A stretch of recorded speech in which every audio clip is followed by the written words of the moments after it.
আমি প্রবাসী ব্যাংক থেকে লোন নিয়ে বিল্ডিং করতে চাই, এটা করা যাবে কি না? বিষয়টা আমার জানা খুব দরকার। আপনি কি প্রবাসী ব্যাংক থেকে নেবেন, না দেশি ব্যাংক থেকে নেবেন, না অন্য কোন নামের ব্যাংক থেকে নেবেন, সেটা বিষয় না। বিষয় হলো সুদভিত্তিক লোন নিলে সেটা হারাম। কোন ব্যাংক থেকে নিচ্ছেন সেটা ম্যাটার না। ব্যাংক থেকে যদি সুদভিত্তিক লোন নেন সেটা কি হারাম। আপনি বাড়ি করার জন্য সুদভিত্তিক লোন নেন, সেটা হারাম হবে।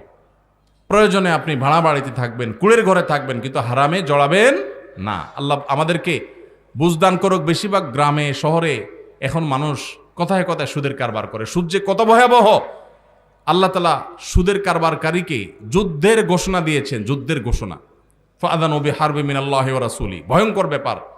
কিন্তু গোটা পৃথিবীর অর্থনীতি দাঁড়িয়ে আছে সুদের উপরে। অনেক দীর্ঘ আলোচনা দরকার, আমার হাতে সময় নাই। আমি গোটা পৃথিবীর সংশোধনের দায়িত্ব নেই নাই, আমি আমার দায়িত্ব নিয়েছি। আল্লাহ আমাকে আমার সময় জিজ্ঞাসা করবে। এজন্য আমি সুদের কারবার করব না ইনশাআল্লাহ।